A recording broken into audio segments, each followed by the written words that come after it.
Namaste dear ones. In this video you will find the Shaktipat happening, the energy being transmitted to some suitable people. You know, when you go to, especially in India, when you go to some holy bhajans and all take place, they sing songs about Lord Shiva, they sing songs about Krishna and all, you know. So if you go to such places and attend the bhajans and all, the energy gets transmitted.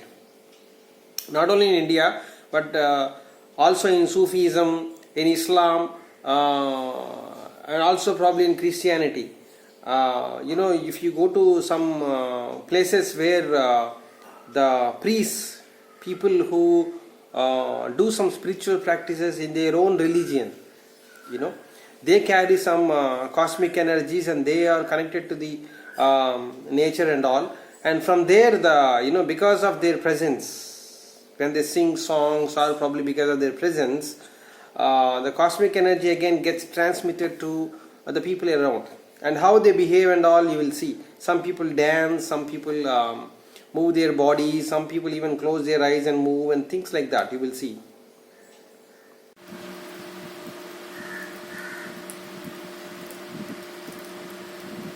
Without any physical Shaktipat, you know, even the spiritualist himself doesn't know that he is connected to the nature and things like that here. So the energy gets passed automatically, which is not in the hands, the operation of it is not in the hands of the singer or probably the priest. The operation is in the hands of the nature. You know, that's how the energy gets passed, and then the Kundalini gets invoked.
You know, Muslims, when they pray, you know, they put their hands like this and they say some prayer for some time, and then they put their hands like this, they say the prayers for some time, and some people even put their hands like this, and then head also goes behind like this. They close their eyes, and then the concentration gets here, the level of consciousness goes here, and then some people also cry, so badly they cry.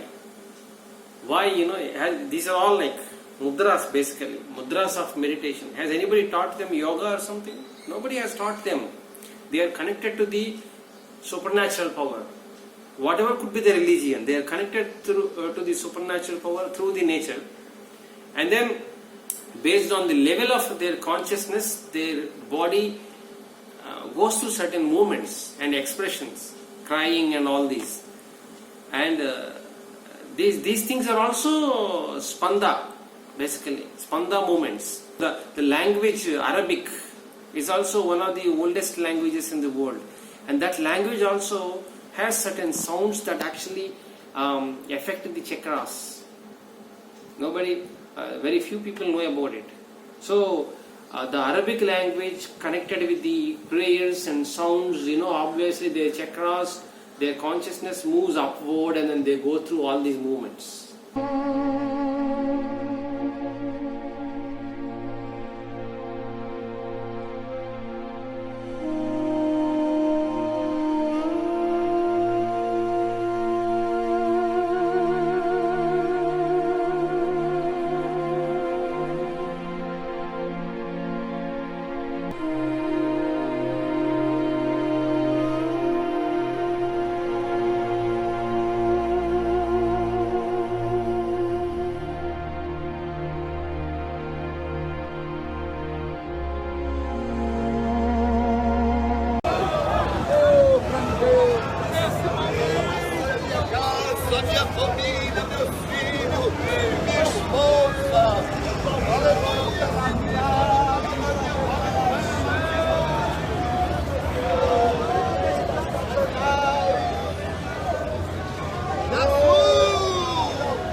Glória para ti, Jesus. उपचार प्रिय आकर आप ही कर जाओ इस पीड़ा का उपचार प्रिय. See, this singer is actually a great devotee of Krishna. His guru initiated him into some yogic path, and then his guru asked him to keep on singing the songs of Krishna. So he kept on singing. He recently died, I think. His name is Vinod Agarwal. And then people buy tickets for his bhajan with lot of money. They would attend, and because of the singing, he takes the people into deeper levels of consciousness. With bhavana, they call it. Bhavana means they touch the deeper levels of consciousness, and then they will forget themselves, and then they will start moving spontaneously. These are also spanda kriyas. Now this singer doesn't actually call people saying that, hey, all people come here, I will teach you meditation and all. The bird is also giving a lot of noise here. So people actually come to him to enjoy his singing, and while listening to his songs and all, automatically people will slip into deeper levels of meditation, and then their kundalini gets invoked, and then these panda movements will start in them. But after getting out of these movements, again they are back to their normal life.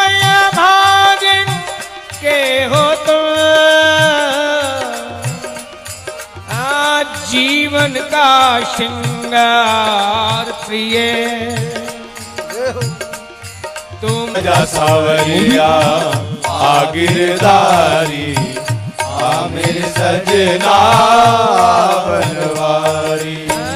आजा सावरिया सावरिया आगिरदारी मेरे सजना बनवारी. आजा सावरिया आगिरधारी मेरे सजना बनवारी. सावरिया आगिरधारी मेरे सजना बनवारी. आजा सावरिया आजा सावरिया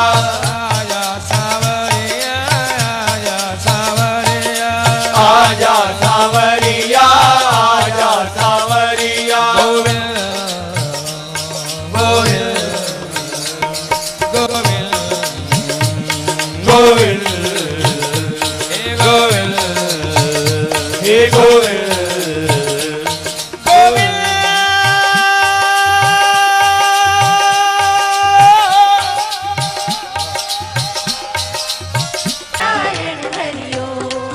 हरि सुंदर नंद मुकुंद हरि नारायण हरिओ.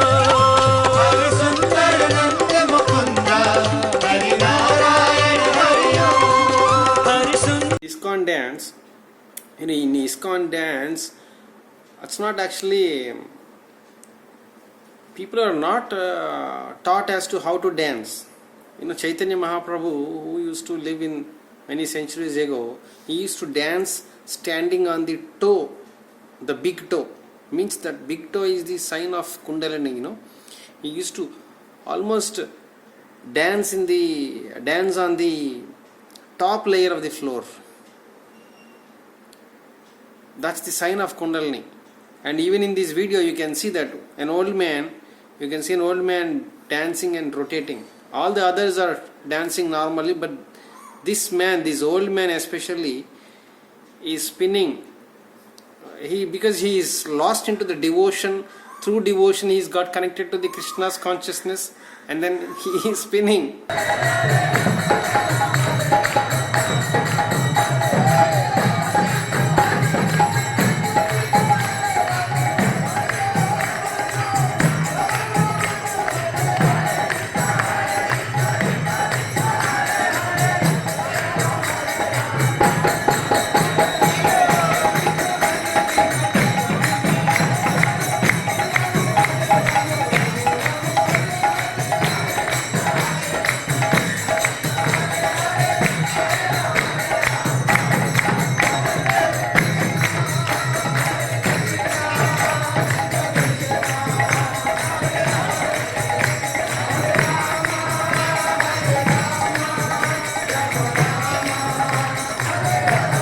must be knowing the Ganesh Nimajjan that happens in India. You know, for about 10 to 12 days they pray to Lord Ganesha with lot of devotion and all. And on the 12th day or something like that, they immerse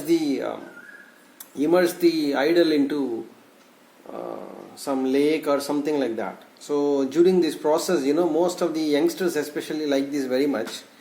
And while they take the murti or idol to the lake and all, with lot of drums and all, you know, they dance. And in a very, very rhythmic way, they dance to the tunes of the drums, the drumming sound. And in the process of dancing, maybe they start the dancing in a casual way, but in about a few seconds or minutes, they naturally close their eyes and then slip into the deeper levels of consciousness, and then they dance. So basically, Ganesha, because they pray to Ganesha for about 12 days, so Ganesha has to help them back. So this is how Ganesha helps them by involuntarily getting them into meditative states, so that they gain the energies, and by such energies, you know, so their life will start getting better. After this festival of Ganesha helps them back by taking them into deeper levels of meditation, and later he will repair their lives to a certain extent and help them back. So that's the secret behind this. So Ganesha did not ask all the people to come here and I'll teach meditation and all. He did not say, but in a natural way he will slip them into meditative states.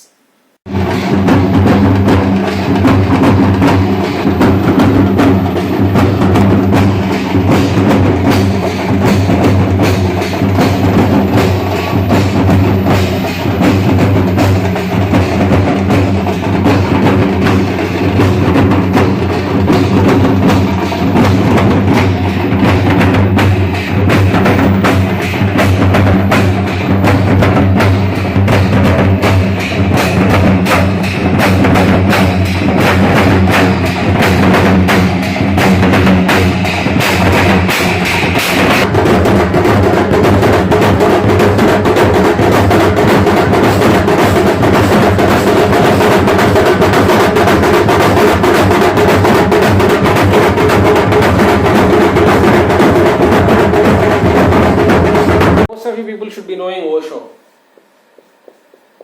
You see the dance of his devotees, his disciples, you know, thinking about Osho, their guru, you know, out of their music, they are imagining, they are closing their eyes, and then they are connected to the frequency of Osho, their guru. Their guru is not ordinary guru, he is also cosmic energy. Osho is also cosmic energy. So, the cosmic energy will start interfering with their antennas or kundalinis, and you see they are dancing.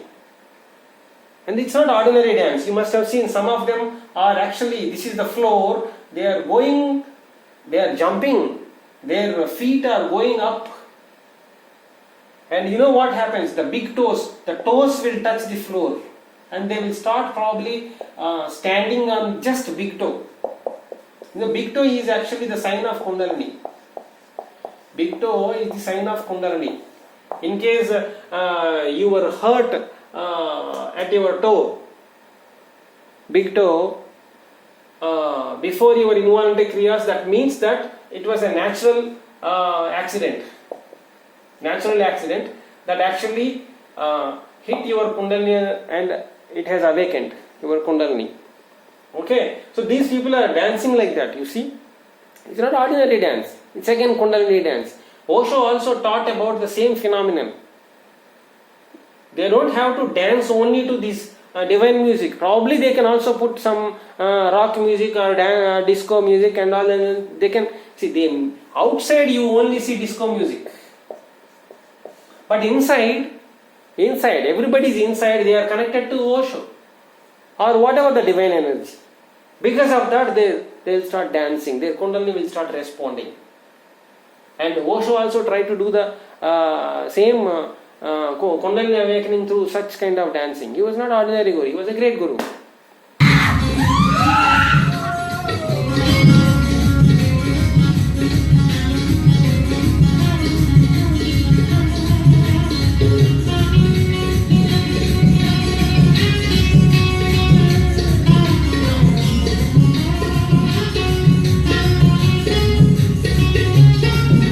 मेरी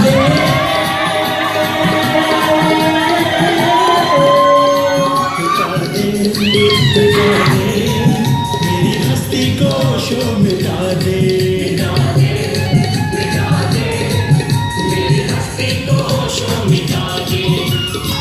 मैं हूँ शरण तुम्हारी ओशो पूरी तरह मिटा दे मिटा दे मिटा दे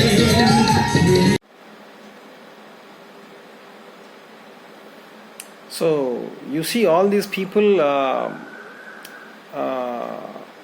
of music and all, they are taking their consciousness to deeper levels and connecting to their guru or whatever the divine they love, out of which the movements are starting.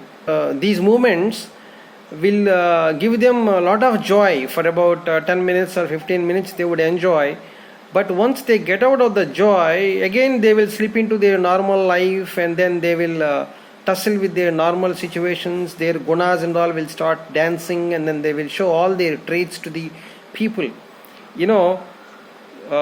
So most of the people do not know that there is a science behind this, and then if you walk the path of that science, you can continue the joy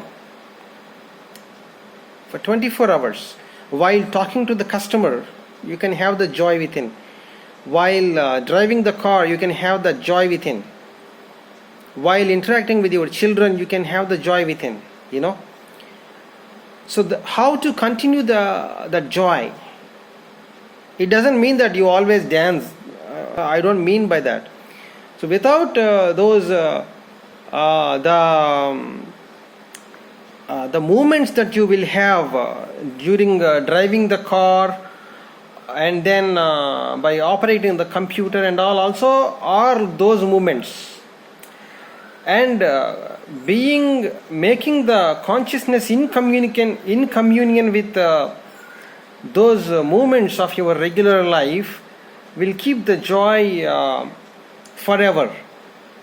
And there is a science behind it. And Aumism is the path that gives you that science. And once you get into those practices, you can have the joy continued for all the time. Even in the middle of the night, out of the joy, you will wake up and then slip into deep meditation, and then again you will sleep. Maybe in the morning you will not remember even that. So these things will,